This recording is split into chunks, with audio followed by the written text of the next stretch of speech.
Hey, how's it going? It's your pal Mike Squires, and this is Couchers Podcast episode number 242. 242. That's wild to me. And my guest this episode is a fella I've known for apparently 20 years now. I thought it was a little longer, but he let me know. Lincoln Barr. Lincoln I met while we were both living in Seattle. Neither of us are there any longer. Super talented guy, super sweet fella. And his album Forfeit the Prize, which came out at the end of 2022, is his third solo record. His music is at once pop and jazz, and it is definitely not now music. Although it's very much now music.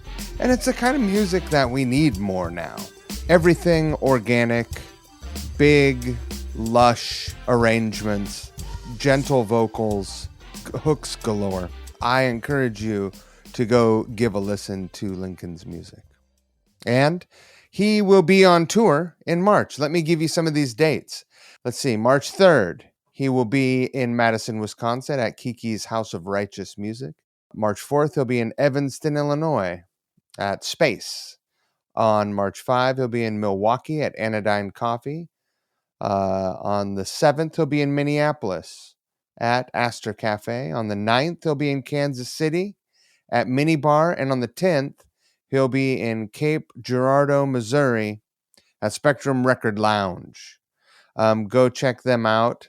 Also, the massively talented Johnny Sangster is going to be out with him, fellow that I made my very first record with. What a dude, also. Great record producer as well.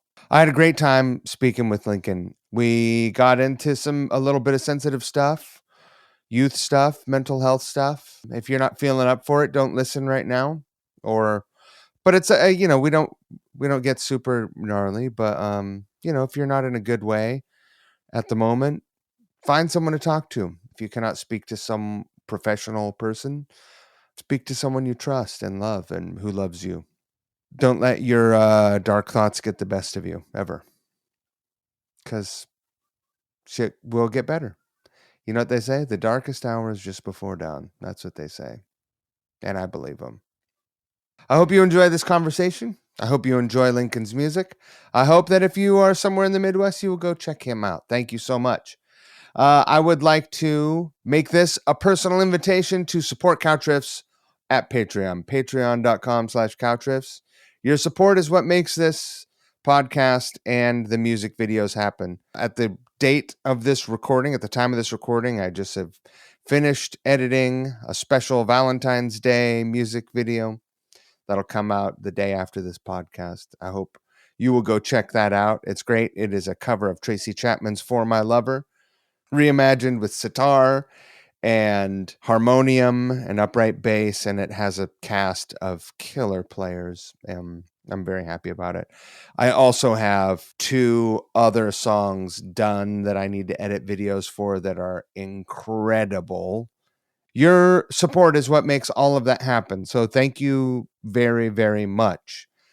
Again, I have ambitious ideas about what Couchriffs can be. I cannot do it without your support. So thank you so much. I appreciate you. I would also like to thank Variety Coffee Roasters. I'm drinking it now. It's 6:30 in the morning. I'm drinking it as we speak. That's what we do in the morning and in the afternoon. Variety Coffee Roasters is located in Brooklyn, New York. They have a number of cafes in Brooklyn and throughout Manhattan. They have a website. You guessed it, varietycoffeeroasters.com. They have social media. You guessed it, at Variety Coffee Roasters.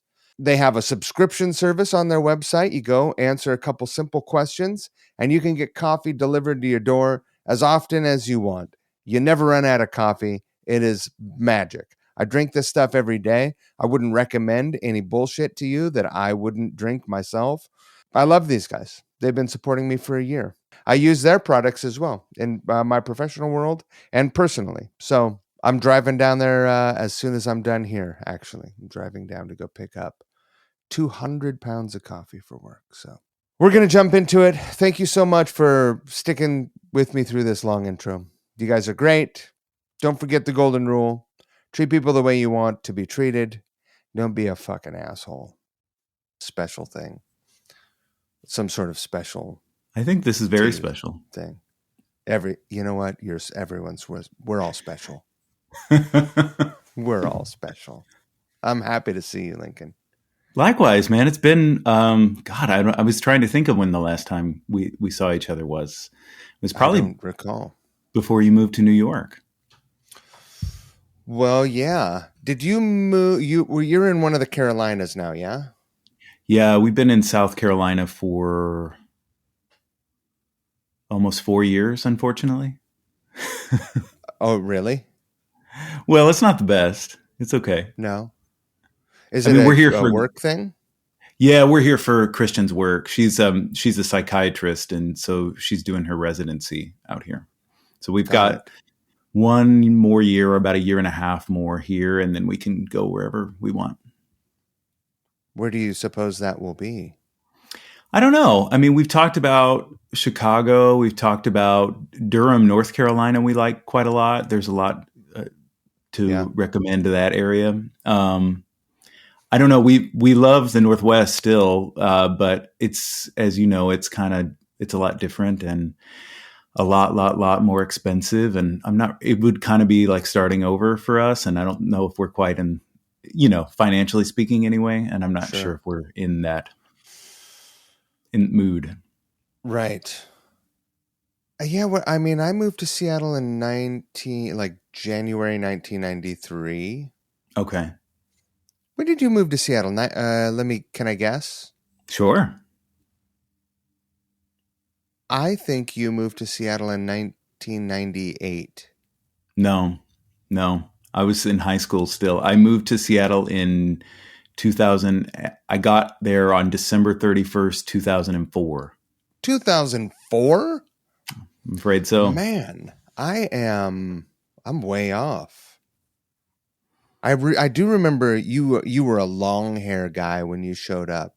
I was, yeah, when I worked at Emerald City. Was your first job? Was that your first job in Seattle? Well, so when I was in college in Cape Girardeau, Missouri, I worked at Barnes & Noble for like 4 years. And so when we moved to Seattle, right after I graduated, I transferred and I worked at the Barnes & Noble in Pacific Place. I think is what the mall is called. And God, it was miserable. Oh, it was horrible. It wasn't the Barnes & Noble that I worked at in college was sort of like high school, if that makes any sense, and very low key. And this was just pure misery. And so I worked there for about a month. And then I called my buddy, Andy Salzman, and who worked at Emerald City. And I said, and Andy and I didn't know each other very well at that point. We had some common friends, but I said, man, if there's any way like you can get me on down there, I'm dying. And so I came down and I met Jay, and the rest is history. How long had you been in Seattle before you ended up there? Really only like a month or so, maybe 6 weeks or something. So you were fresh. You were extremely. Fresh. Wow. Yeah, and it changed everything, right? Getting to work there, right? I don't know how things would have turned out if I hadn't had that opportunity. I mean, it's still retail, and it's a small business, and there's all sorts of funniness, right, that comes along with that. But in terms of building, where it's at in Pioneer Square, there's and especially these days, it's really pretty. Like they've got the barred locked door. Yeah. And you have to like buzz the door. Yeah. I mean, I went there for the first time in a few years just last summer, and it was a different scene for sure. But it really accelerated me sort of building a community, right? Or getting plugged into a community that was already there. So, I mean, I'm so grateful, and I got a lot of nice gear out of the deal too. I remember. Here's a funny thing. I remember the first time I saw you when you cut your hair, and I was like, "Look at how handsome Lincoln is." And every time, there's a point, I shave my head and I cut my hair and I shave my, Mhm. whatever. It's like a cycle. Every time I'm Mhm. at the end of my rope, I think Lincoln was really handsome when he cut his hair. I should just cut my hair off. Every time. I still think about it. It's happened 3 or 4 times. That's Thank, really flattering. thank you for Thank you. that. Yeah, Thank man. you. You're welcome.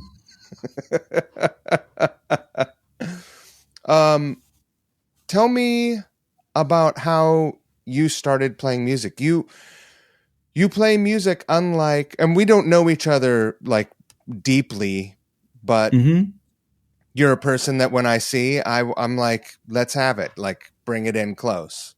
Yeah. And um but so I don't know where you moved from. I don't know much about your history, and I certainly Hmm. don't know anyone who plays like um gentleman music the way you do. I like you play a brand of music which is intricate and lush and beautiful and orchestrated in a way that isn't easy to put together. And so Hmm. that might be why more people don't do it, because it's hard. Um, but I want to dig into how how that came to be your Mm. thing. Yeah. So let's start at the beginning. Okay.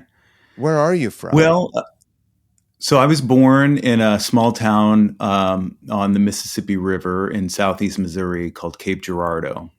Um, and I ended up back there for college, 18 years later, but I moved around quite a bit in that sort of corridor of the country when I was a kid. We probably moved like 9 or 10 times, I guess, between my birth and my departure for college. But we lived in the Kansas City area, the Memphis area for quite a while, in a very sort of formative time for me. Southern Arkansas, kind of all over the place, and but all in that sort of Mississippi River Valley area. And yeah, we moved to a town called Horn Lake, Mississippi, which is in the northwest corner of Mississippi, just really like 10 miles from Memphis, Tennessee. When I was probably about 10 or something like that. And we lived there until I started high school, so 14 or something.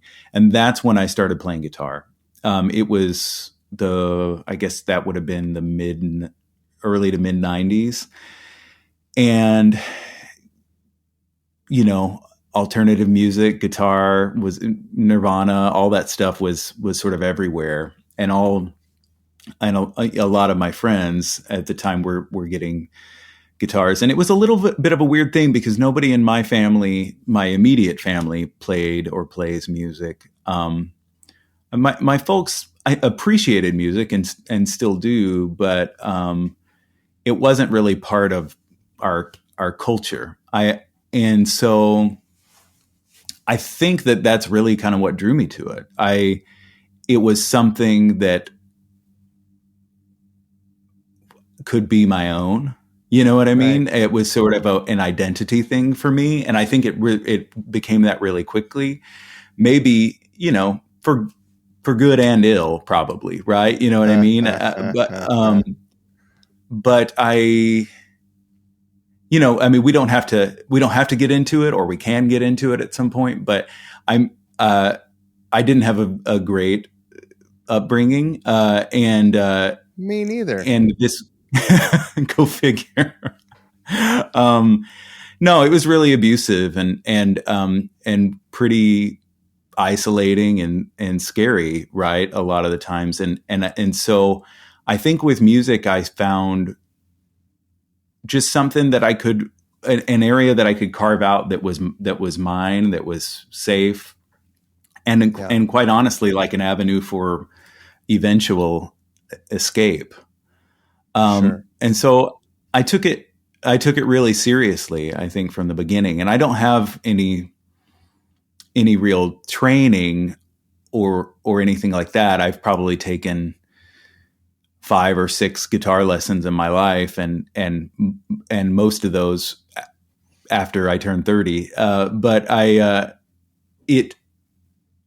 don't know. I think it wasn't a hobby for me. It wasn't just a casual thing in the way that I think it was for a lot of my friends. And so I just spent a lot of time on it. And I think immediately, and this is a little bit laughable at this point, but it's probably required at that stage. I think I took myself really seriously doing it at the time, right? You know what I mean? I sort of dove into it, and I, even before I really had anything to be proud of, I think sure. I approached it with that sort of seriousness, right? And I think since then I've just sort of a kid. Or I guess, right? If it's gonna, if you want to be good at it, and if you are serious, like, treat it deservedly. Yeah, I think that's true, right? And I find, I mean, I'm sure you find, although you're quite a Renaissance man, and you seem to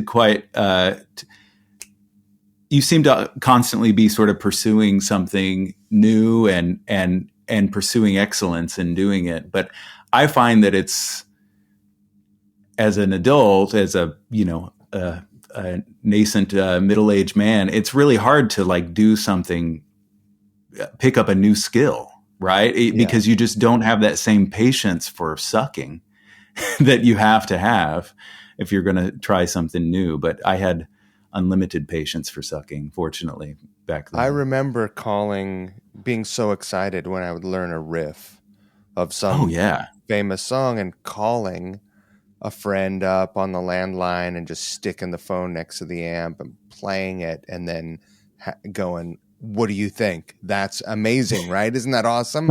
And they're like, I what is it? I can't tell what it is. I can't really hear it. Yeah. And just being, so that was like the earliest social media feedback. That's like them going, "This sucks. Go back to the woodshed." Thumbs down. Yeah. Yeah, totally. But that was motivating, Absolutely. No, I mean, there immediately for me, there was just nothing like it, right? Being able to reproduce, even very shoddily, right? Like the sounds that you hear on records, and just I don't know. I mean, it sounds ridiculous, but just holding a guitar. I mean, still, it's kind of magical. You know what I mean?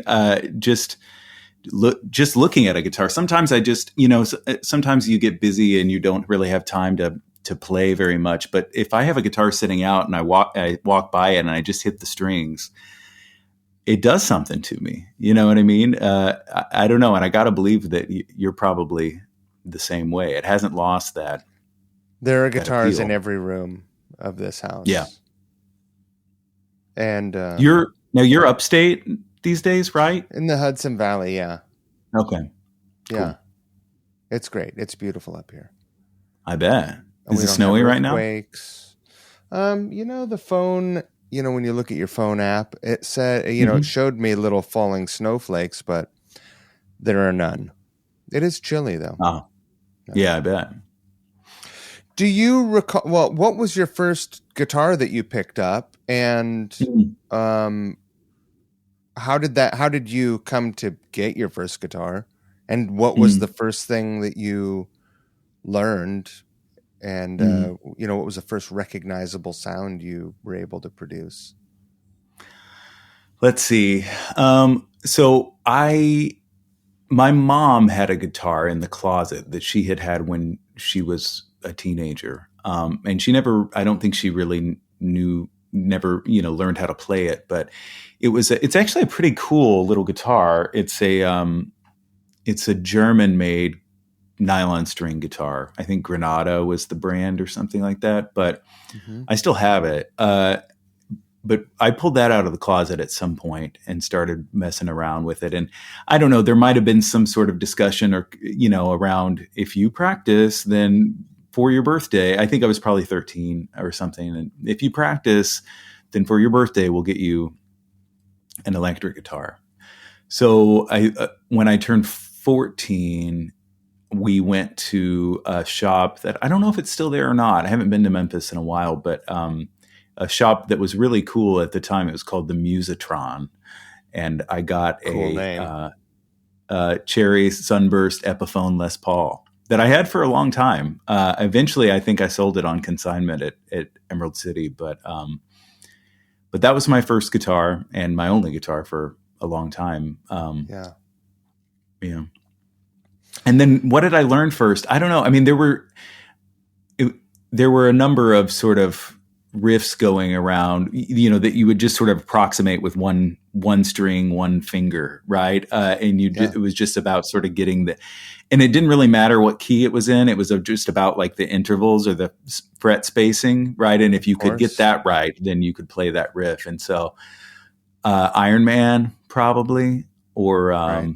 Definitely in the wrong key, probably with the open E. Yeah. I don't remember exactly. It might have even started on G, but definitely in the wrong key, right. Regardless. But again, it was just about getting that, those intervals right. And it felt like, yeah, I'm really doing something. And then I might have progressed to, I don't know, Smells Like Teen Spirit or something from there, but. Right. It took a long time. It took a long, long time for me to even realize that moving the same shape between frets was changing the chord. I remember a light bulb going off, because I think like a lot of people my age, especially folks that don't have any sort of musical, rudiments, I learned off, tablature and by ear.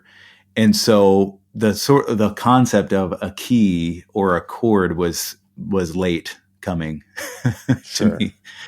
That has changed, as you might have noticed. It surprises me. So it surprises me that you didn't have a more formal foundational training. Were you in school band? No, we lived in a lot of sort of backwoods sort of places that some of the schools that I went to didn't even have that. Right. And we also weren't very well off. And so the expense associated with that sort of thing was prohibitive. I did, once I started playing guitar, I did pretty quickly start playing in church, because I grew up in the Pentecostal church for most of the time. And there was say what you will, but music plays a big part in that sort of service. And so by the time I was in high school, I was playing guitar in church almost every week. Were those straight folk chords, or were there ever any more complex? I imagine you're playing sevens and dominant sevens, and did it go further? Not that I recall at that time. No, I think, most of that music is it's like hymn book based and then sort of like amped up for intensity. But it's all pretty much major key kind of straight ahead stuff. And I cringe to think about it now, but I think I spent most of my time just like noodling incessantly over the top. But they were just glad to have somebody that wanted to do it, I think, in the little churches that I went to. So, but I do think, I don't really remember a whole lot about it, but I do think I learned something about playing with other people through that experience, and definitely just kind of got the hours in that. And then by the time I went to college and kind of left all the church world behind, I had some chops together, right, that I could kind of take into the next phase. And what did that phase look like? And what did you go to school for? English. Yeah. Mm-hmm. English and philosophy. And I by the time I started college, I had met a good friend of mine who actually lives in Seattle nowadays, named Todd, and he was a songwriter, and was playing in his band, and through that, I think I kind of started to take my own songwriting a little bit more seriously. And then by the time, and then around that time, I started to get acquainted with folks like, I don't know, Elliott Smith and Guided by Voices and other things that made, this was like 2000 ish. And it made making songs at home seriously feel possible, Right. And so I got a 4-track, and that sort of changed everything for me. Pretty much from that moment on, it was all about songwriting, and guitar was sort of a vehicle for that rather than, shredding or something like that, which is, I still would, it's still fun to play guitar, but I think my focus really shifted at that point, and I started to think of myself as a songwriter and a singer.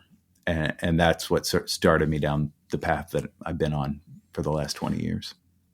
What were those earliest songs like? And when was the last time you revisited them? And when you listened to them, how did they make you feel?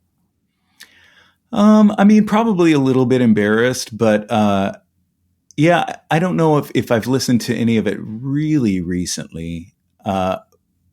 But again, I think it's that same sort of spirit that I described earlier of sort of, I took myself seriously from the get, right, with it. And I, very quickly after getting that first 4-track, I got together a number of songs, and I figured out some sort of way to run my 4-track into my PC and dump the tracks into a digital file and burn CDs. And then I, hand cut all these CD labels, and I made a record, and Sure. And sold it at my little acoustic shows around my college town. And the music is very, very, very ramshackle from a production standpoint, and probably from a tuning and harmony standpoint, but ambitious too, right? I think that's when I started to really become enamored with pop music. And, I talked about Elliott Smith and all these other things, but New Pornographers and Wilco and all this other stuff that was sort of, I felt at that time anyway, like it was sort of stretching the boundaries of what pop music could be, and was really, it was bringing a lot of like 60s and 70s sort of color palette into a modern context with modern lyrical content and that sort of thing. And so I think that's what was really inspiring me at the time. And so if I listen to those songs now, that's what I hear. It all feels pretty maybe dilettantish, but I had to do it, right? I had to try on all those sort of disguises, you have right? to start somewhere. Yeah. And so, and I was proud of the work that I was doing. And I think more than anything, I was working at it constantly.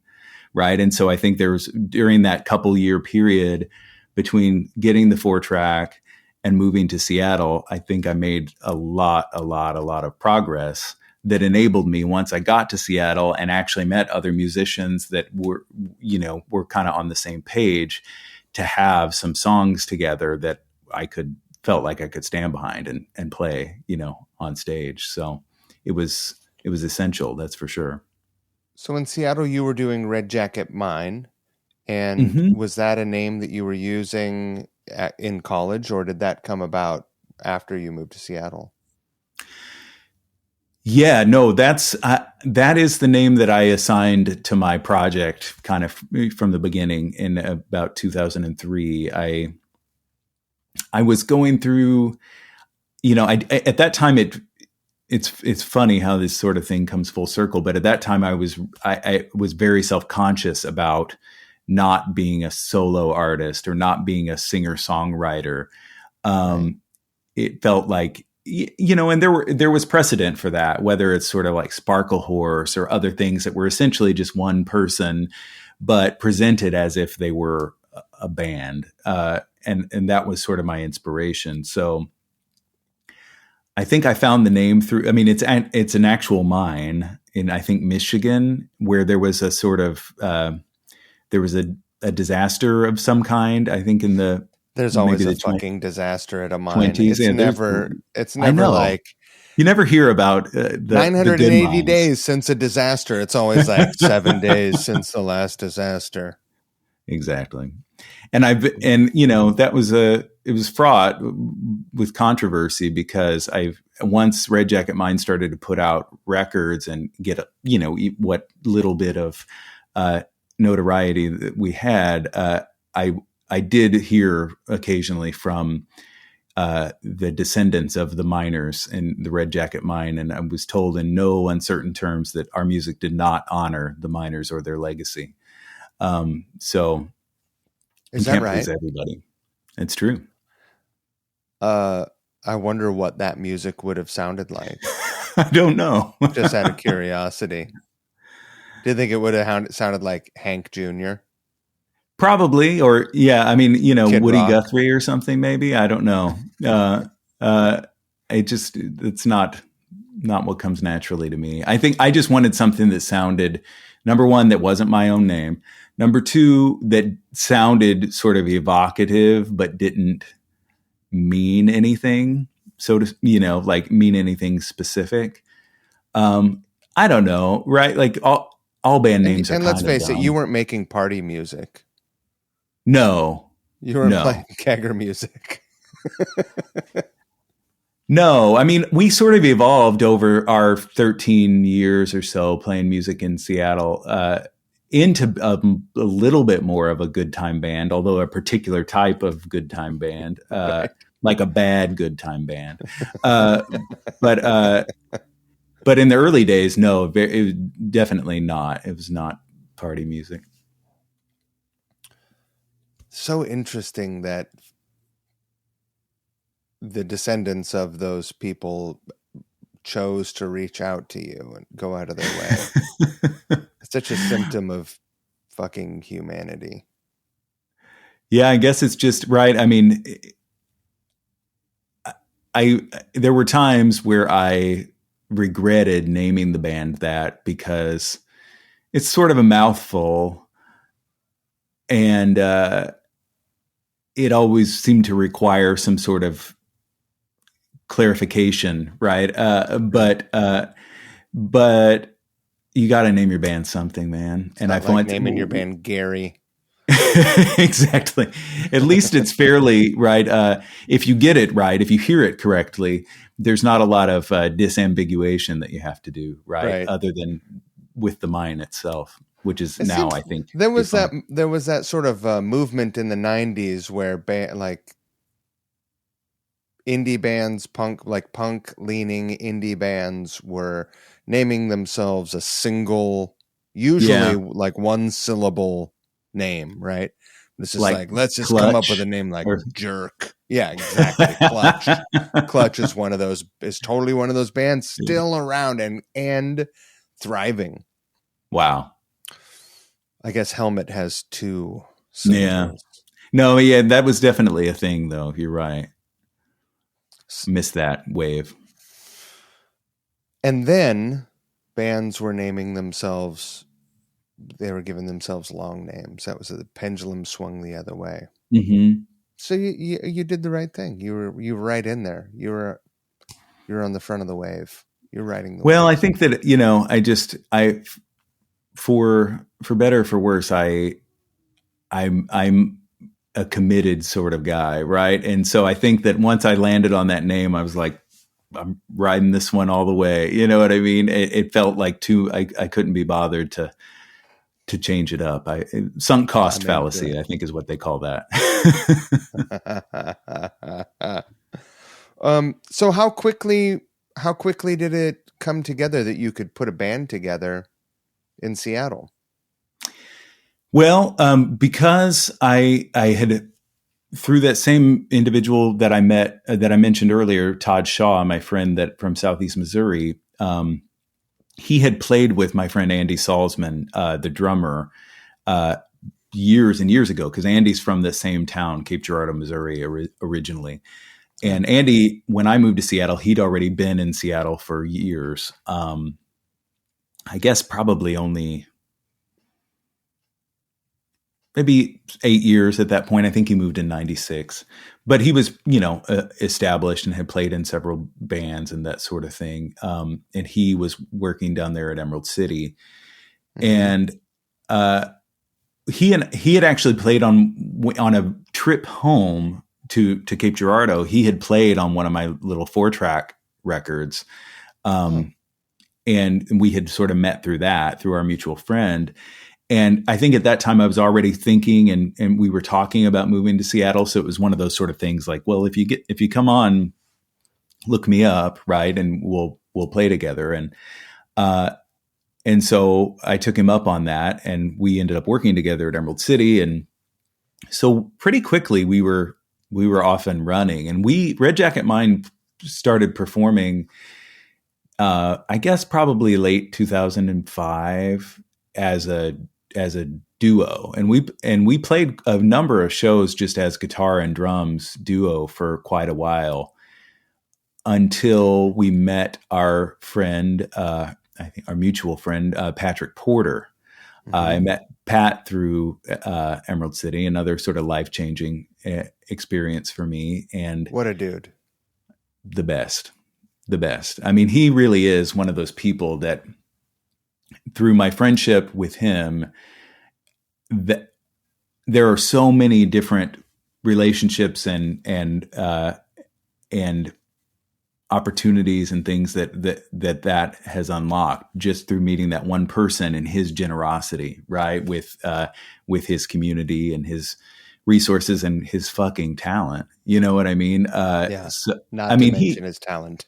I mean, unbelievable, man. And at that time he had been playing pedal steel guitar for a few years.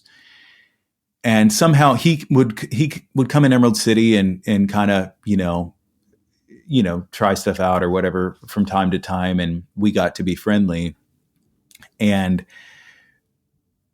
I guess this is always a thing wherever you go, but this sort of, this kind of pay to play thing that was going on in Seattle, I remember at the time, that wasn't exactly pay, but it was like you had to pre-sell tickets. Yeah. So that some promoter had this deal where he could get a Saturday at the Showbox, and he would get like 4 or 5 bands that really had no business playing the Showbox, right, and get them all to pre-sell tickets. And at the time, that seemed like an amazing opportunity. And I guess it kind of it was, right. It served its purpose, and the primary purpose that it served was to reason to ask Pat Porter to play a gig with us.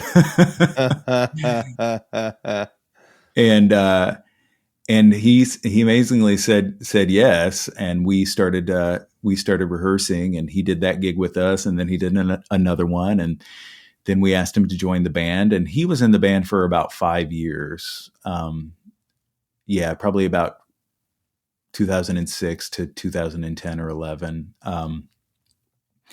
And yeah, our partnership with him is what really opened up the doors of making proper records, playing proper gigs, rocking, go figure, right?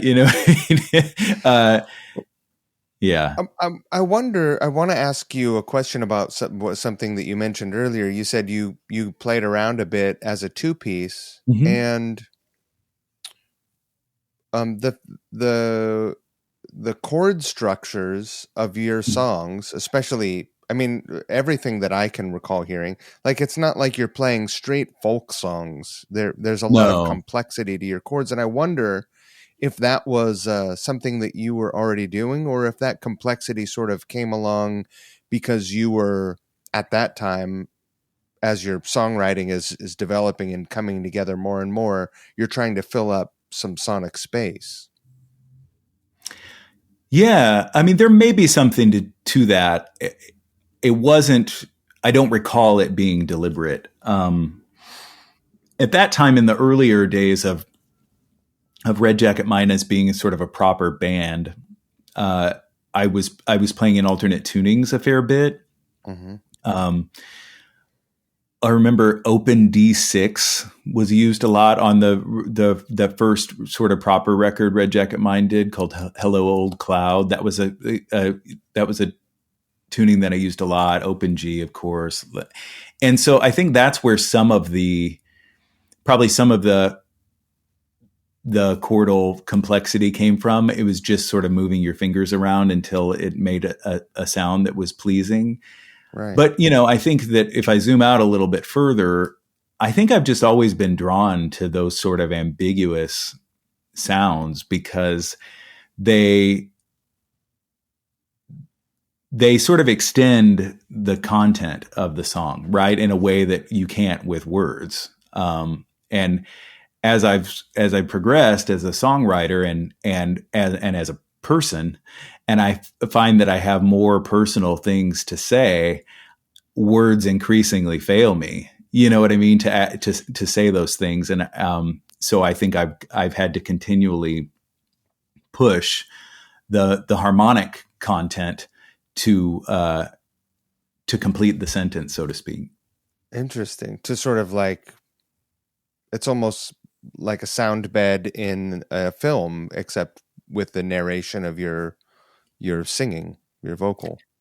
Yeah, I guess so. I mean, I think I heard or read that Joni Mitchell calls her chords of inquiry, right? There's sort of like a question mark at the end of the chord.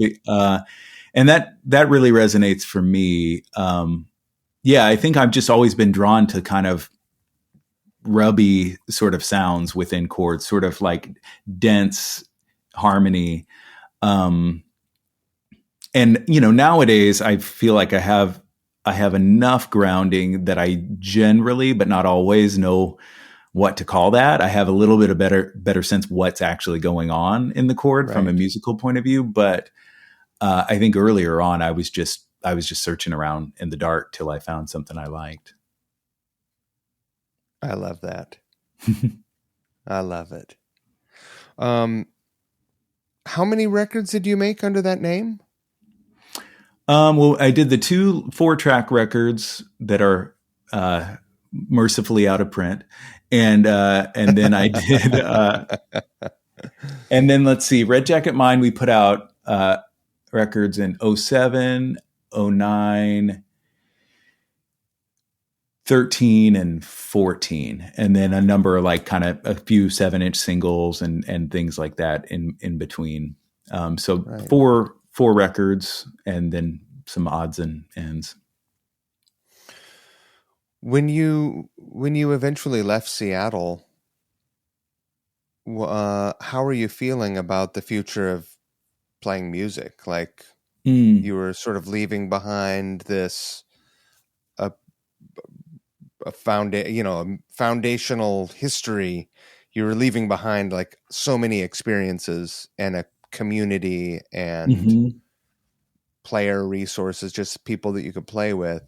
Yeah. And traveling into the unknown. Mm-hmm.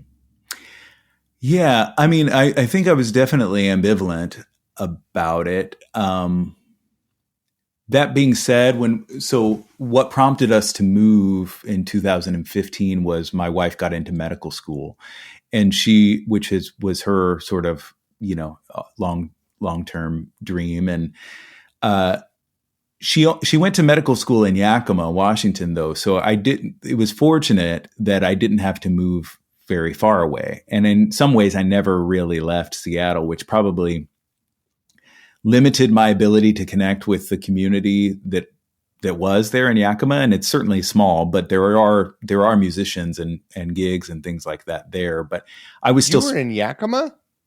For 2 years. Yeah. And then we moved to Pendleton, Oregon for the second half of her training, where she was doing rotations at a variety of sites in Tri-Cities and Hermiston and things like that. But So I sort of, it wasn't a clean break where if I had moved to South Carolina in 2015, that would have been really hard.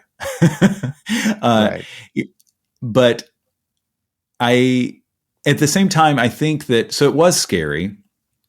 At the same time, I think I was ready for something new. Because as you know really well, trying to keep a band together, keep a band gigging, keep a little bit of money trickling in so that you can record and do the things that bands do, it's really exhausting, right? And it's kind of it's sort of a thankless task. I mean, I think that Red Jacket Mine had its one little sort of blip of popularity around the time we put out a record called Someone Else's Cake in 2013. And we got to do all the things that, that we had always wanted to do, of playing Bumbershoot and playing at KXP a couple times and doing all the stuff that we had dreamed of. And it was really great. It was super fun. But as it happens, right, like you do those things and then nothing happens and you're back to sort of, do your rinse and repeat. And I think that had kind of, and I got the feeling that when in 2014, when we put out a record called Pure Delight, which I still think is sort of the high watermark for that band, I just got the feeling like our time had passed. You know what I mean? Like the people that were excited about the music were less excited. We were all, getting older, and so were our friends and fans, right? And that obviously changes things.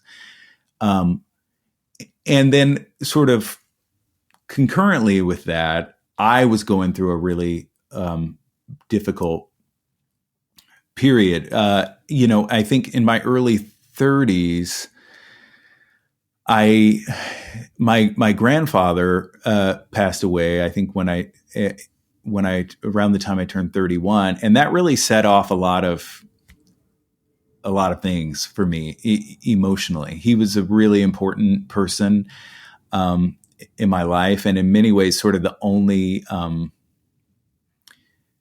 gentle and kind male figure in my life. And I think, and I appreciated that, but I didn't appreciate it as much as I do now. Right. And I think there was just a lot to deal with in the aftermath of his passing. And it was a number of years of really kind of darkness for me, and suicidality and just turmoil.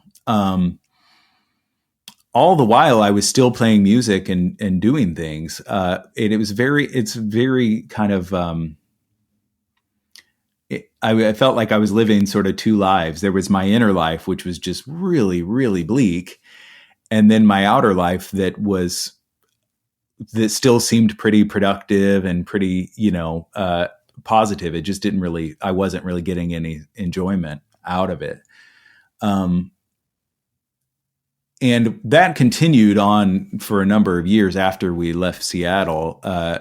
But I was starting to turn a corner, and that was coming out of my music too, right? Like I had started to write the songs that became my first solo record, Trembling Frames, right before we moved.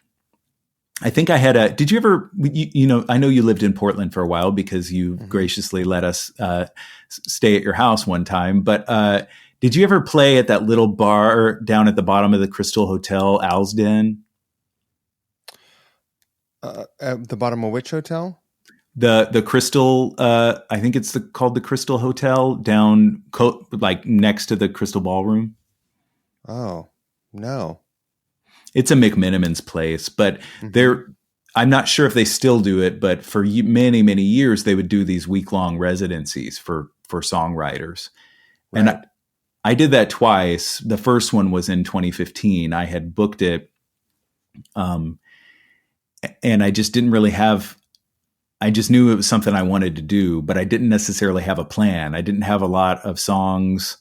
or anything. And I knew I needed to do something new. And kind of in the 6 weeks leading up to that first residency, I wrote a bunch of the songs that eventually became my record, Trembling Frames. And that was really, that was a big shift for me, because these songs didn't really have much at all to do with the music that Red Jacket Mine had been making. They were much more overtly jazz influenced. And I didn't even really know what I was doing at that point. I think it was just sort of like something had shifted. And I was also speaking much, much more frankly about some of the trauma and stuff that I had gone through. And that made for a rip roaring good time at Al's Den, let me tell you.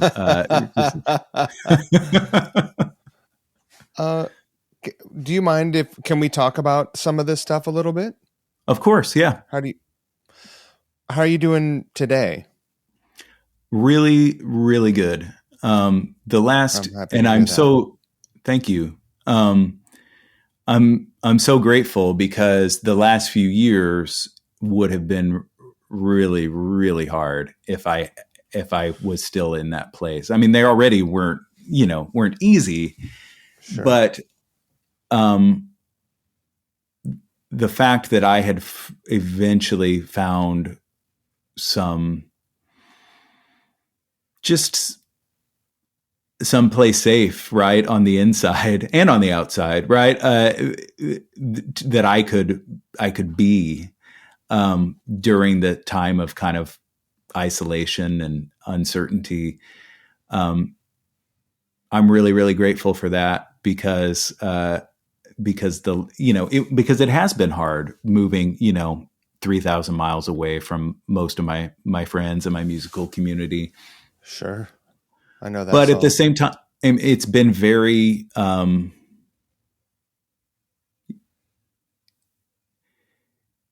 there's been a lot of growth during that time too, because I didn't necessarily have a lot of distractions. Right. And I know that's a very privileged position, but yeah, no, thanks for asking. I'm doing really well.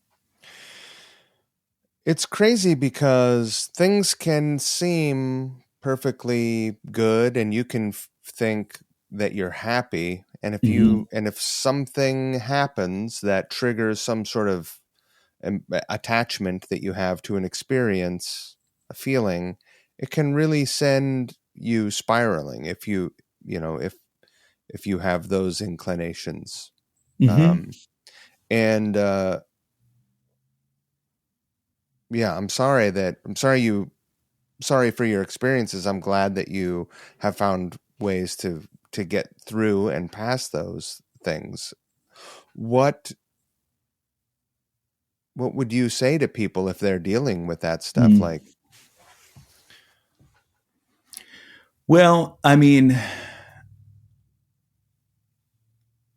I appreciate your empathy for and I'm sorry too, right? Like, I'm sorry that I had to go through those experiences, and that anybody does. But I think that it's also been so essential and so eye-opening for me. It kind of broke me open. Like most people, I spent most of my 20s just running, right? Like just like going after the next thing and the next thing and the next thing, and trying to achieve.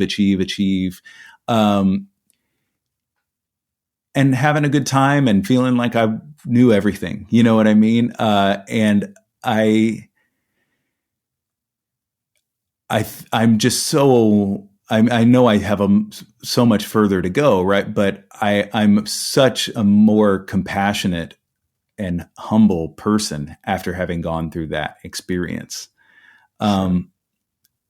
So I wouldn't necessarily trade it, right? Because it's made everything possible today. And today is really, really good.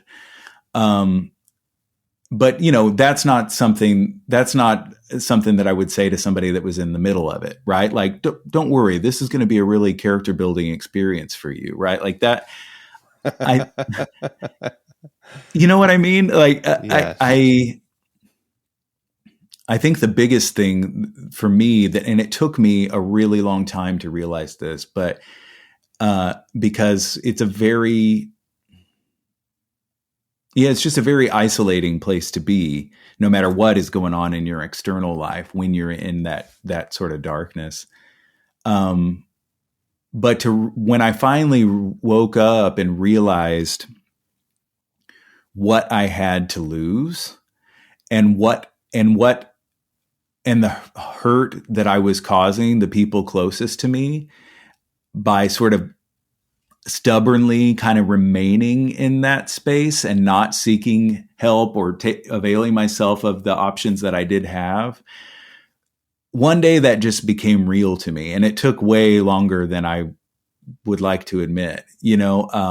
I think I am pretty stubborn person, and I was very stubborn about getting the help that I needed. But one day it sort of, I woke up to it and I realized, like, okay, I'm causing a lot of hurt. If I were to go through with this, I would cause an immense amount of pain. And there's been enough pain, right? Like, you know what I mean? Like, that would be continuing the cycle that had brought me to that point in the first place. And nowadays I'm just so grateful to have found a way to stop that. Right. Because I just look back for generations and generations of just the abuse and the torment and the self-hatred. Right. And then visiting that upon the next generation. And I just realized, like, if I had let that destroy me, or if I hadn't been lucky enough for that not to have destroyed me, it's hard for me to take credit for it, because it really does. I'm not a religious person in any way, but it does feel like grace to me, whatever that means. You know what I mean? Because there's so many people, and we both know them, that aren't so lucky, right? That don't survive these experiences. Sure. And I don't, it's hard for me to take any credit for that. But if I hadn't been able to come out the other side of it, that pain would have just continued to compound and radiate outward. And, I don't know. I'm not being very, very articulate, but I'm trying to be very sincere. Did you change your routine? Do you have a routine or a ritual, or when you feel old ideas sneaking into your mind, do you have a way of dealing with them?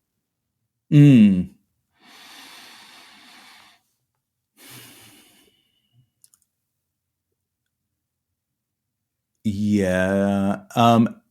It's kind of backwards, but I almost feel like part of this experience for me has been learning to be more gentle with myself and not as driven. I think I treated routine and rigor and structure as a sort of escape for a long time, and eventually those coping mechanisms just broke down, right? And I broke down, and so I think, and I'm still a very sort of routine driven person, but I think part of this experience has been learning to, like, just let that go and let myself rest, and not sort of constantly pushing. Like, about songwriting, for instance, I just remember I would go, because I had identified myself so much, my identity, with songwriting. If I would go through a period where I hadn't written anything that I was proud of, I just felt like I was shit, man. Right? You know what I mean? I must be totally useless. And nowadays those periods are longer than they have ever been. But I'm much more okay with them because I've been through it enough times that I know that there's work happening, right? That is gonna, Yeah. give birth to the next batch of songs or the next whatever. And I know that I'm gonna be happy about that when it happens, right? And so I don't know. I think the lesson for me has been to try and not impose so much, so many rules on myself, because I think that was sort of my defense for most of my early life. In so many cases, we treat ourselves so much more poorly than we would ever treat another person. Oh yeah. Yes. Yeah. Even yeah. I don't know. It's so funny because yesterday, do you know who Eric Bachman is from Archers of Loaf? And sure. I heard an interview with him yesterday on another podcast, and he's a bit older than me. He's probably about 10 years older than me, and he's made a lot of records with Crooked Fingers and stuff like that I enjoy a lot. And I've always sort of followed him from a distance, but he said he made some sort of offhand comment in the interview about, well, you'll never meet a more self-loathing person than me. And it made me so sad. It made me, because I felt that in that moment, whether he was being sort of flippant or not, because I've been that person, and I know how many walking wounded there are, right? People that are just so hard on themselves and don't, it's really heartbreaking, honestly. The really the part that is most difficult for me to sort of balance, or just to, the toughest part is that most art and creative things come out of some sort of pain. Mm-hmm. And the stuff that didn't, when I was a kid, I thought was shit. And that's also a drag to think about when I think about the way I view things, and the way, like, I used to view, not that I'm the biggest proponent of self-help and sort of new agey stuff, mm-hmm. but I definitely embrace it. I mm-hmm. definitely am open to hearing things now as a 51-year-old that I mm-hmm. wasn't when I was younger. But I wouldn't be who I am if I started doing that. If I started doing that when I was 25, right.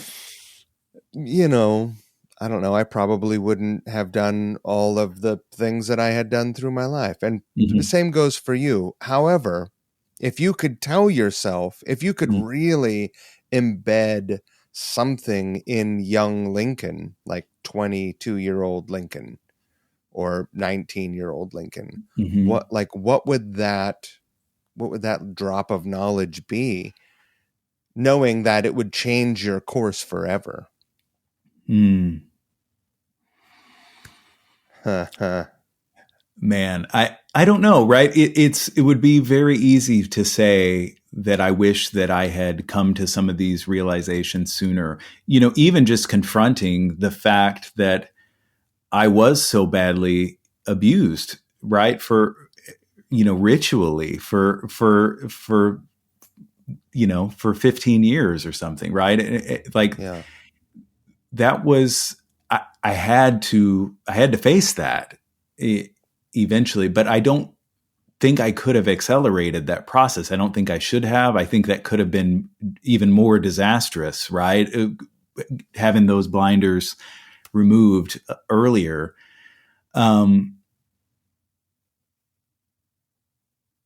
But, if I could have said to myself in a way that I could actually take in, that you are loved and your life has value, right? Your life has inherent value, not just in what you produce and what you accomplish, but who you are. And this is all, it sounds so cliche, right? But there's only one you, right? Like, Those are two concepts that are difficult for someone who creates things to reconcile, though, that you are of value as a person standing in the middle of an empty room, and you are of value standing in a room with something you produced. Yeah. Right, because we tend to, we really identify with the work. And that enables you to take it, to take it really seriously, to really commit, and then letting go of that is really hard. I don't know. Yeah, it's so easy to say now, right, that it had to be the way that it was, and I suppose that is true, right? But if I could have saved myself and the people closest to me a little bit of suffering, I probably would have done anything to do that. You know what I mean? Because it was a bitch, man. Maybe really if you was. had that time machine, you could actually go back and whisper in those people's ears. Yeah, right. That might have been more valuable, fruitful. Yeah, but I'm really lucky in that regard too. I've been with Christian, my wife, for 22 years now, and she, we've been through a lot. This just being one of the many things that we've been through. And she, she stood by me. You know what I mean? And I know it was really, really, really hard. And and in my music too, right? Like, she's, from day one, she saw me for who I was, right, and who I could be, and she's been really, really supportive, and that has given me such, even in the darkest times, that's given me such a position of strength and sort of stability to operate from. I'm really, really grateful. What do you think your life would have been like if you did not have such a rock in it, such a solid place to always return to? Well, I think it would have been much shorter. Right. I think it's hard for me to even imagine, quite honestly, because we met when we were so young. But oh God, I just got incredibly sad when you said that. I was like, I'm happy. I mean, I'm happy. I just, in that moment, I was overwhelmed with thinking about people who didn't have someone that, would stick with them, would stay with them through those things. It's real, man. It really is. Yeah, which is so it's things like that enable me to, again, with the benefit of some perspective, see just how fortunate and in some ways even sort of charmed my life has been, despite all the challenges. Because I'm here to talk about it with you. Sure. Let's talk about the latest record. You're about to go on tour. Yeah. It feels like an awkward transition, but I'm like, no, it's not. Like, we're gonna we can ride on this for another 30 minutes, but I feel like I'm glad we talked about this stuff. And no, thank you. I appreciate it. I'm really happy you're here. Thank you. Likewise. I'm happy you're here with me now, and I'm just happy you're here in the world. Thank you. Me too. Let's talk about your record. Mm-hmm. Great.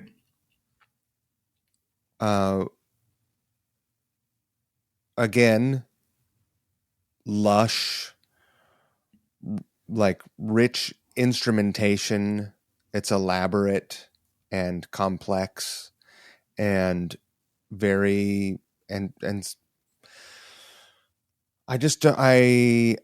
perhaps I'm ignorant to everything. Like, for sure, I'm ignorant to things that are happening on a broad scope around the world, but again, it isn't super easy to produce music like this because there's you tell me, what kind of vision did you have for are the songs?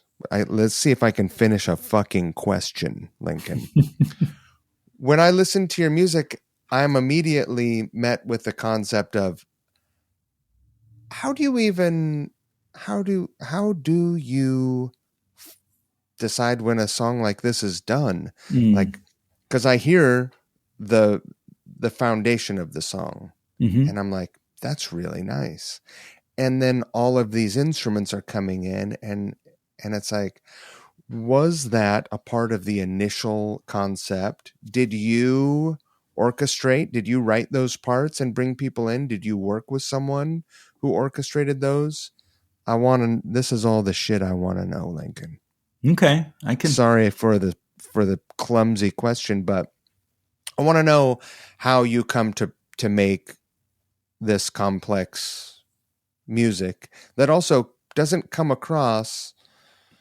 It's not like listening to Mahavishnu Orchestra. Like, right. That is complex music that is challenging to listen to. Mm-hmm.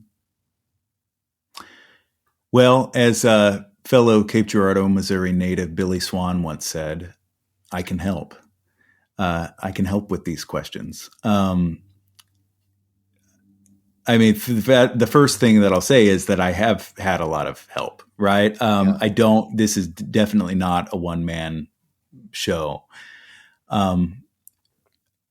About 12 years ago, I started working with Johnny Sangster as a producer and engineer, and he produced the last few Red Jacket Mine albums, and he's been with me through all my solo records as well. And our partnership just kind of, from my point of view, just goes from strength to strength, right? Like, as we get to know each other better, as we each grow individually as people and musicians, and then bring that back to the partnership. And just there's such there's an intimacy there, right? On a human level and on a musical level, that I think it gives me a lot of confidence, right? Like, when Johnny is enthusiastic about what I'm doing, it's inspiring. It makes me want to do better, right? It makes me want to try new things. And so Johnny has been sort of indispensable. And so, I do, when I write the songs, I have just an intuition, I think, of what they could be in terms of arrangement. But I very intentionally don't build that out before we go into the studio, because starting with my record Trembling Frames in 2017, we arrived at a very live and way of tracking, right? We made that record at Studio Litho in Seattle. We made this one at Johnny's studio, Crackle and Pop. But both were tracked live to 2-inch tape, including the lead vocal, and with just an amazing group of musicians. Johnny on guitar, John Convertino from Calexico and Giant Sand on drums, Keith Lowe on bass. Wait a minute, you mean to tell me that the performances of these songs have no overdubs? I do not mean to tell you that. Okay. I was like, wow. No. Just the basis, right? Guitar, bass, drums, vocal.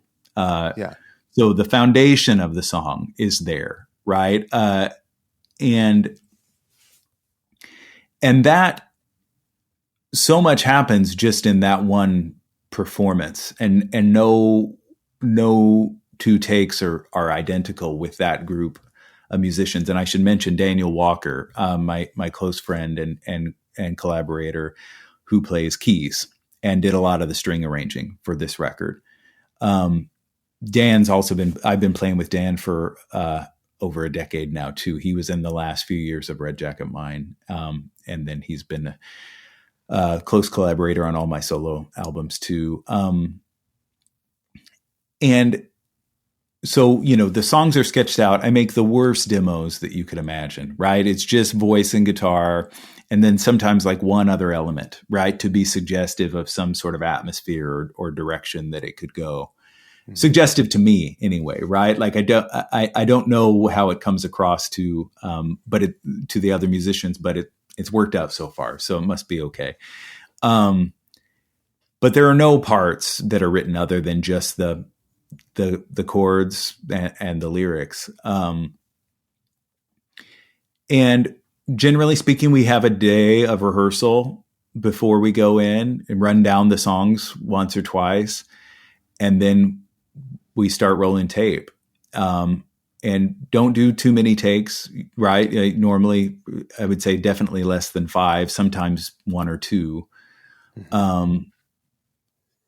And what happens in the room when we record that basic track, the conversation between the musicians does a lot to suggest the direction that the song will take from that point on, right? And with Trembling Frames, it was I intentionally sort of kept that more under control. There were a few overdubs on that record too. A little bit of vibraphone, a little bit of extra guitar, a couple of backing vocals. But I intentionally avoided going, in the sort of string laden direction for that record because it felt too obvious, right? Like it was, and I was already making such a shift in terms of my musical vocabulary that I didn't want people to just be able to sort of say like, oh, this is Michael Bublé or something, right? Because that was already enough of a risk. Right. And Michael Bublé singing about child abuse. Right. A winning combo, let me tell you. Dazzling the holiday circuit. Oh my God. But for this record, with the songs, are very much still coming from that direction. It's sort of an evolution of that vocabulary, but I'd say in maybe a little bit more of an integrated way that enables some of my other influences to come out, whether that's soul music or I don't know, right? It just felt a little bit less genre specific. There's still a lot of jazz in the music, as you know, but it just felt a little bit more widescreen, a little bit broader palette in a way that made me feel like, okay, if we do put strings on this record, it's not gonna consign it to a very narrow genre sort of box. It's actually going to open up the music in a way that is going to make it less genre specific, at least in my mind. Right. I mean, I find that I'm making deeply unfashionable music because it's to young people, I think it sounds really old-fashioned. To older people, it sounds, I think, a little too weird, right? Like whether that's lyrically or some of the other sort of subtext, that musical subtext, it's not a pure sort of throwback exercise by any means. So, and I wouldn't trade that for anything. I'm doing exactly what I want to be doing, but it does make it very difficult to describe, which makes it very difficult to spread the word about. I saw a great quote about your music that said much easier to love than describe, That which was really sweet. I thought it was great. Well, let me ask you this. What are you listening to?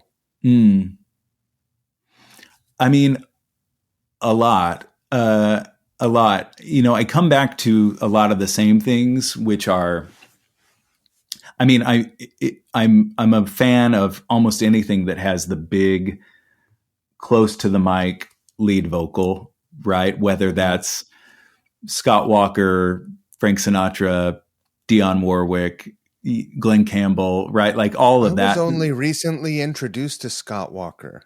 Oh, How really? did that happen? Yeah.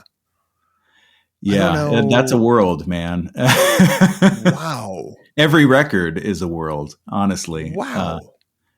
And some of them very bleak. Sure. But yeah, he's a giant in my world. I mean, I think that is something that is a common thread in almost all the music I love, though, is there needs to be a sort of central personality in how the song is delivered. And that personality needs to be someone that I feel I can trust in that, right. which can mean a lot of different things, but there's something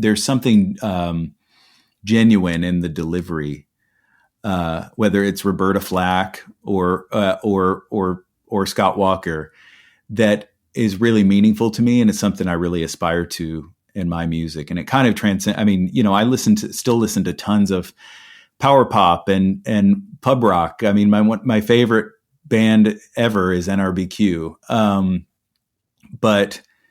I feel that that's all in there. Right. But that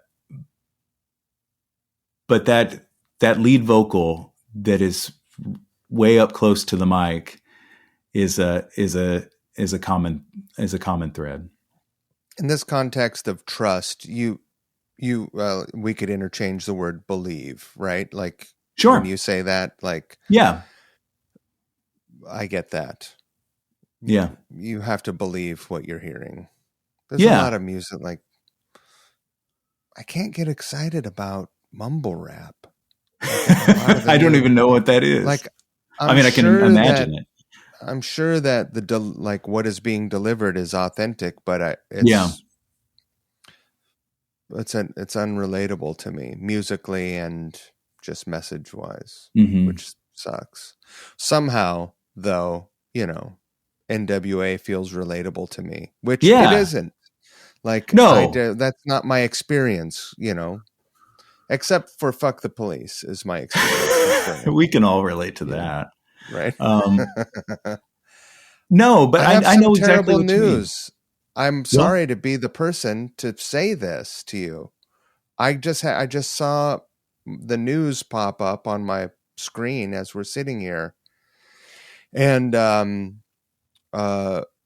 Burt Bacharach passed away today. Are you kidding me? He passed away. He was 94. Wow. Well, that's the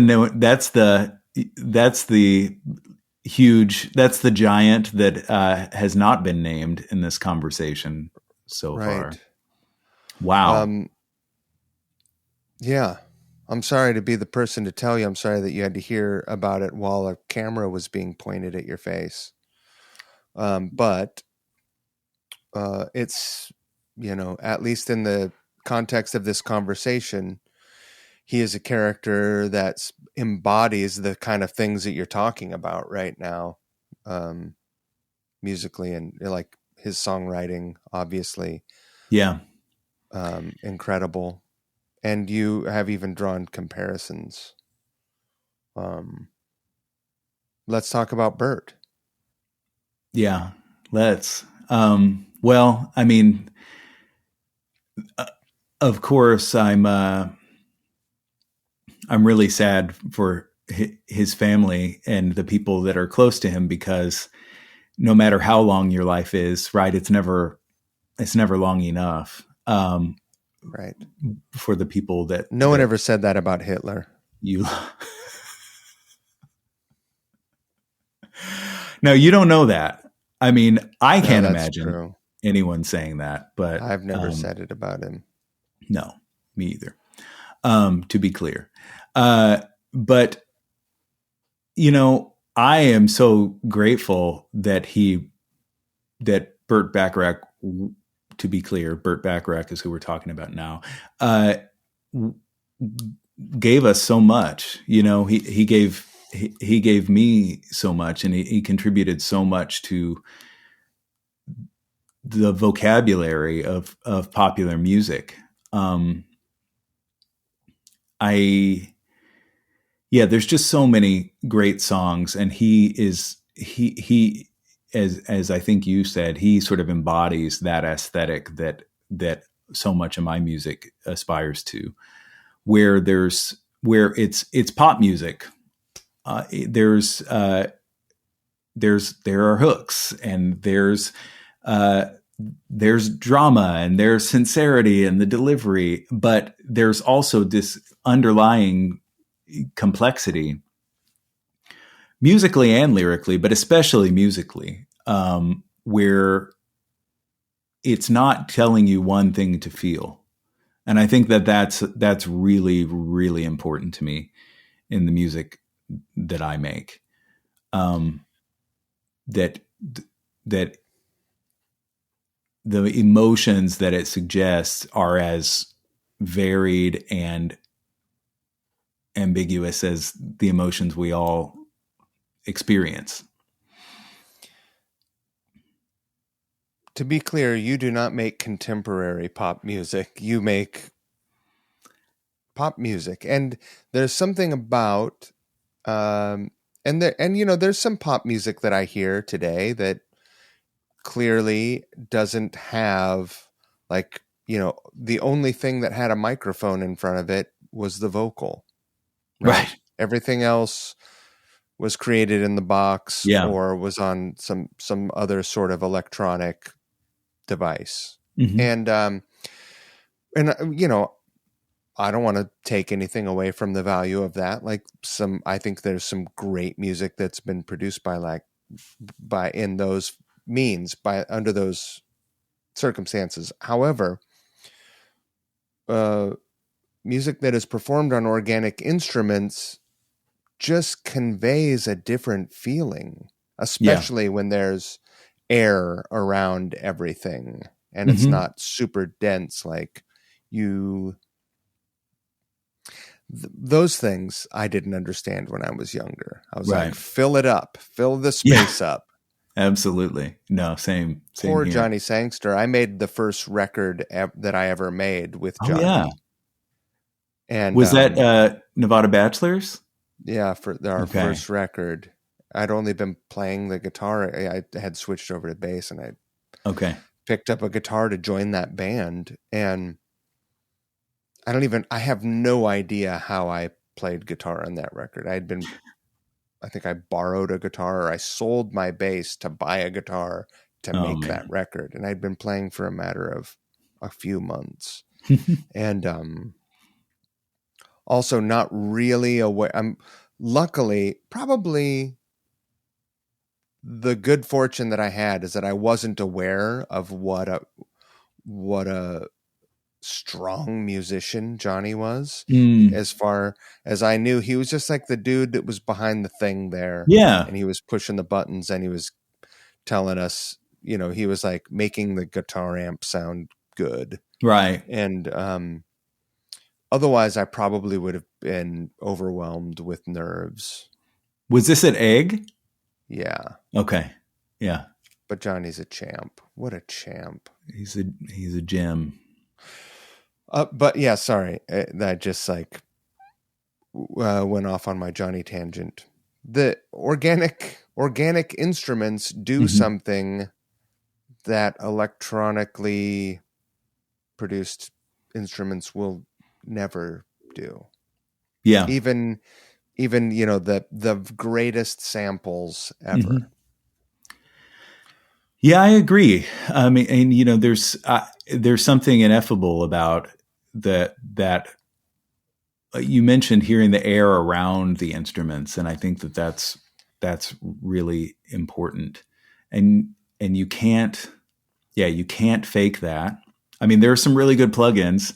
I've heard good things about some of these plugins that actually do add room sound to your recordings. But ever since I've sort of, been working with Johnny, and then especially making the music that I'm making nowadays with Johnny, the importance of bleed and room mics and things like that. I'm not an engineer by any stretch, but I can hear the difference. And it's essential to the type of record that I want to make. I know that. Yeah. You certainly made a beautiful record with Johnny and everyone involved. And I am excited to hear what you do next. Thank you. I'm right now, the record still feels very new to me. It is. Anxiously waiting for my LPs to arrive. I should get them right in time for the tour.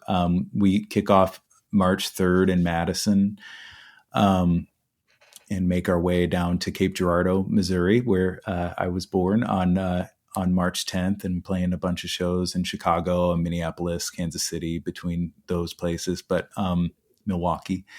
So I don't know when this will air, but if it does air before that, I would love to see folks out there. But right now I'm really focused on that. And then I haven't really been doing much writing, because I find with me, like, the same energy that goes into writing then has to go into the production of the record and then the promotion of the record. And there's only a finite amount. But I do have a feeling that once this tour is over, it will be time to start thinking about what the next thing is. And that'll take years, I'm sure. Right. But Sure. That's okay. I'm really, really happy with Forfeit the Prize, the new record. And like I said, had so much help. I mentioned Dan, Keith, John, and Johnny, and those folks are my, my tribe. But Andrew Jocelyn plays all the strings. He's an amazing, amazing musician. He's great. My buddy, Jefferson Curtis Brown, sings on a few tracks, and Jeff is a really, really close friend of mine. And then I should also mention the Chicago crew that sings on a few songs. Kelly Hogan, who you may know from Mavis Staples Band, or Nico Case, the Decemberists. Nora O'Connor, also, who sings with Nico and a bunch of other folks, and Casey McDonough, who is the bass player in NRBQ, the current lineup of NRBQ. They all have a band called the Flat Five that's based in Chicago, and we're playing with them on March 4th in Evanston. Awesome. So they sing on a few songs on the record, and they really took it to another level. How will you present this music live? What is the lineup? What is the stage lineup? Is it you and a guitar performing these songs, or do you have a band? I have a band. So this tour is going to be myself, Johnny Sangster on bass and baritone guitar, depending on the tune. John Convertino on drums, and Daniel Walker on keys. So I think it's just it's a 4-piece, but I think it's a really live and limber little combo that I think I would follow those guys anywhere musically. And so I think it'll be really cool, right? We're not going to be necessarily approximating the arrangements from the record, because it's not really possible. Sure. But I'm really confident in this group's ability to just make a special musical moment. So I'm really excited about it. Tell Johnny that I said hello. I will. Every time I see him, I'm always so happy to see him. But then he's one of those people that I had that initial experience with, like a lot of people that we encounter in life, and you don't pursue a deeper relationship Mhm. with them, but every time you see them, it's like you're all, you're just happy to see them. Yeah. Yeah. I mean, Johnny, he's been so important to me, but he's served that role for lots and lots of people, right? He's brought so much great music across so many different styles into the world, right? And he's really, really excels at that role. And I He should is the mention that joy enabler. yeah, he really is, right? For musicians, but also for listeners, right? Like you Yeah. think about all the great records. And I should mention that Johnny has a really incredible project that he's just, it's only in the last couple of years. They put out a record last year called Permanent Wave. The band is called Brawley Sangster, and it's a woman, Leslie Brawley, and Johnny. And they co-write and co-lead vocal on almost all the songs, and it's a really, really special record. And I've been a fan of Johnny's work always, but I think it's the best thing that he's ever done. So we got to do some shows in the Northwest around the release of Forfeit the Prize. They played 3 gigs with me in Yakima, Seattle, and Pendleton, and we had a lot of fun. But that's an amazing band, and people should check out the record. Awesome. I will do that. What happens? Do you have plans for performing after this tour is over? Nothing specific. I definitely would love to do some more shows in the Northwest before this year is out. Mm-hmm. And I also have just a feeling at this point, that it's probably time for me to play some gigs in the Southeast, because I've lived here now for almost 4 years and I haven't played a single show. There's a lot of good reasons for that, COVID being the first one. But I have some connections in Athens, Georgia, which is just a couple hours down the road here, and then some in North Carolina too. And I would really, really like to get out and play, share some shows with some of those people that I met, and just, see what that feels like, playing in this region, because it's not something that I've had the chance to do. Right. So I really do hope to be doing some more gigs, but nothing on the books yet beyond this tour. Where can people pick up your music? Bandcamp is the best place, probably. Lincolnbar.bandcamp.com. That's the best, most artist friendly way. My website is lincolnbarmusic.com. And you can find out all you would ever want to know on that site. And, of course, it's available on all the streaming sites as well. And, I personally love to buy music that is important to me, but honestly, if folks want to listen to it and it means something to them, I'm grateful for that. So if streaming is your way of doing that, there's no shame. I just appreciate folks giving it a listen. Sure. Lincoln, you're Mike, great. You are too, man. I got to tell you, what'd you say? I said, I'm okay. Let's not get excited. Oh, you're more than okay. I want to tell you that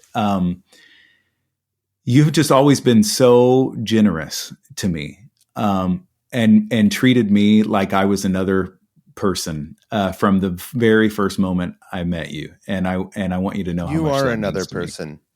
Well, I know that now, but I didn't then. And so, no, I don't know. And I know that that's what you bring to every interaction. And I just want you to know that I see that and I appreciate it.